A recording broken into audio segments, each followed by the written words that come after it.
Volvemos, como les comentábamos, estamos en la primera entrevista en profundidad que tenemos en Futuro 360 con el nuevo ministro de Ciencia, Tecnología, Conocimiento e Innovación, Flavio Salazar. Y quisiera volver sobre lo que estábamos hablando un poco y ahora enfocarlo en algo que se ha convertido en una especie de marca Chile a nivel internacional, que ha sido nuestro proceso de vacunación, ¿verdad? El ministro saliente, junto con el ministro saliente de la cartera de Salud, fueron los encargados de llevar adelante el proyecto de vacunación y que ha sido muy reconocido internacionalmente, tiene a gran parte de la población vacunada así a tasas que en el mundo no se conocen. Y por lo mismo nos encantaría conocer cuál es su postura respecto de esta gestión a futuro y sobre la mención que hacía recién de cómo existen oportunidades tal vez de generar modelos como el que se generó en la astronomía, en el caso de industrias como las de las vacunas, ante la reciente anuncio de instalación de Sinovac en Chile, de hecho. Bueno, respecto a la pandemia hay que separar dos cosas. Yo creo que una está la estrategia global de abordar la pandemia y dentro de esa estrategia el tema del proceso de vacunación. Yo creo que no cabe duda que todo el esfuerzo que se hizo en el proceso de vacunación merece mucho reconocimiento porque puso a disposición de la población chilena en muy corto tiempo de una serie de vacunas y un proceso muy digamos, dinámico de su ejecución, que también no era tan fácil.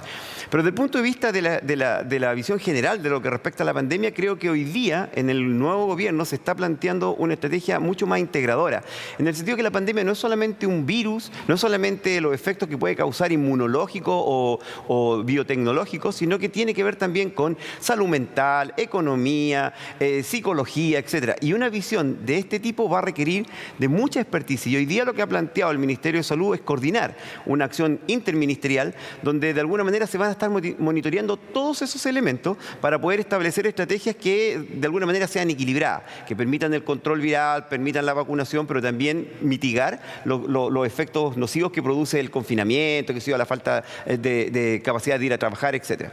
Eso es por un lado, creo que es importante la visión transdisciplinaria y es un elemento que nosotros vamos a promover mucho. El otro elemento que es clave y que lo ha pedido la comunidad es la transparencia de acceso a los datos.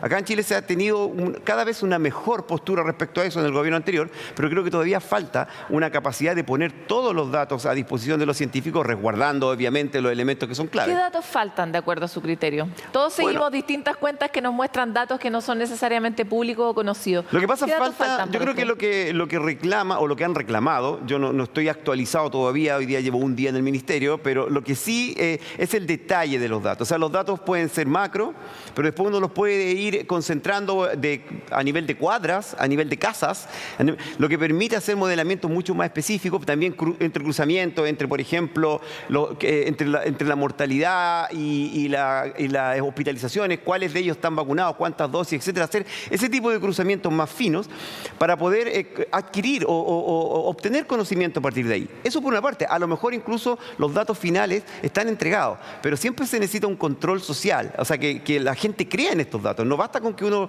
los ponga, sino que la gente tiene que estar segura de que esos datos son fiables. Yo creo que son fiables, pero el publicarlo da ese nivel más alto de confiabilidad. Eso creo que a mi juicio es importante. Ya que se metió en el mundo de los datos, nosotros estamos en un momento en el que los datos suyos, sus correos, los míos, son todo menos, nadie nos protege mucho los datos a nosotros. Estamos en un momento complicado en materia de protección de datos, en Chile en particular, a diferencia de cómo ha avanzado la discusión, por ejemplo, en la Unión Europea. ¿Cuál debiera ser la postura o qué postura usted va a promover en relación al cuidado de los datos, al manejo de los datos? ¿Qué iniciativas tiene usted en mira de abordar este mundo que parece que se nos va entre los dedos, verdad? Bueno, es un desafío grande que tienen en general los gobiernos en todo el mundo. Digamos, equilibrio que tiene que existir entre la posibilidad, ¿no es cierto?, de comunicarnos, de acceder a la información y por otra parte resguardar los derechos a la privacidad, etcétera. Bueno, ahí ya hay algo avanzado. Yo no me he metido así en detalle todavía como para decirle esta es la postura que vamos a tener, pero claramente vamos a tener que buscar una forma de proteger la integridad de los datos de las personas. Y hay varias, digamos, iniciativas que se han discutido tanto en el Congreso del Futuro, también en algunas comisiones que el ministro anterior tenía. Yo no he podido acceder a toda esa información aún como para darle una respuesta concreta, pero que la vamos a tener en cuenta porque creo que es muy importante. Entonces tiene que equilibrarse también la apertura de acceso de datos, la democratización, con el resguardo de la privacidad. Y eso es una ecuación que no siempre es tan fácil, pero hay que buscar la mejor forma de equilibrar. A nosotros nos interesaría mucho también comprender cuáles son sus obsesiones como ministro para este periodo. Bueno, no sé si llamarlo obsesiones, pero un interés importante tiene que ver con lo que mencionaba al principio. El fortalecimiento de lo público requiere experimentos demostrables, o sea, requiero ejemplos. Voy a buscar los ejemplos para poder transmitir la viabilidad de estos proyectos de interacción público-privada, no dejarlo en la teoría. Un ejemplo, por ejemplo, tiene que ver con las vacunas.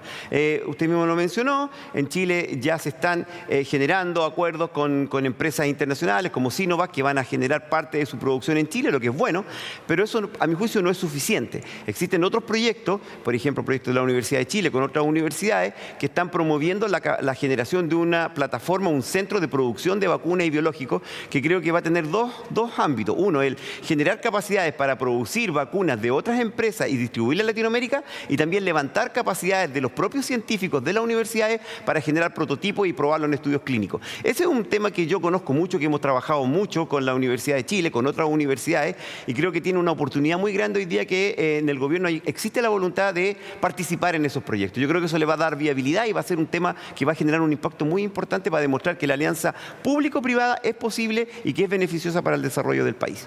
Aparte de la recaudación por una modificación en la ley, en los impuestos, ¿verdad? Que ha sido el gran anuncio durante por lo menos toda la campaña del actual presidente Boric. ¿De qué otra manera pretenden recaudar? Imagínense la cantidad de plata que se necesita, no solo para llegar al 1%, sino, por ejemplo, para poder tener un emprendimiento de ese tipo para el Estado. Bueno, primero, o sea, con respecto a la primera parte, hay mucho espacio y se está discutiendo tanto en la Convención Constitucional como en el mismo gobierno que tiene que ver con los royalties y los impuestos a los recursos naturales. O sea, ahí hay un espacio importante.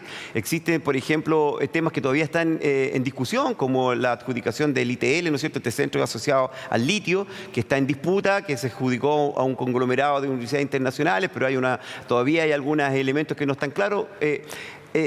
Digamos, acuerdos de ese tipo, asociados a los recursos naturales, que parte de ellos vayan a ciencia y tecnología, es una estrategia que puede ser bastante factible, más allá que también se pueda complementar con temas, como usted dice, reformas tributarias, etcétera. Yo creo que por ese lado va la obtención de recursos. Y respecto a aclarar, el tema de un centro de vacunas es una inversión que no es tan gigante respecto a lo que en general se gasta. Por ejemplo, en un centro de este tipo que estamos planteando nosotros tiene una inversión de $60 millones y hoy día se han gastado $450 millones en vacunas, en comprarlas. Por lo tanto, no está dentro de esfuerzos exorbitantes. Yo creo que es lo conceptual. Es si el Estado se tiene o no que meter en este tipo de iniciativas, y yo creo que sí, porque va a impulsar a los privados a invertir más. Una última, es terrible, pero no, me encantaría hablar mucho más con usted, pero en términos de lo que acaba de plantear, tanto el ejemplo de la empresa del litio como el ejemplo de la posible empresa estatal de vacunas, ¿de qué manera el Estado es garante para que los privados extranjeros, por ejemplo, vengan e inviertan acá y al mismo tiempo afecta de alguna manera las inversiones extranjeras? En este caso el litio se aplica directamente, o en el caso de Sinovac, no sé, el hecho de tener un competidor nacional. ¿Cómo uno logra el equilibrio entre dar garantías y no afectar esa confianza con este tipo de políticas?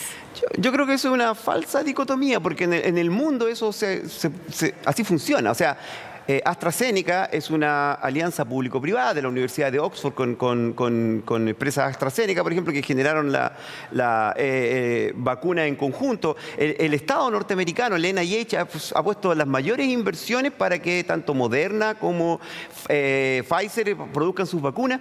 No es algo, no afecta cuando tú sumas, no contrapones.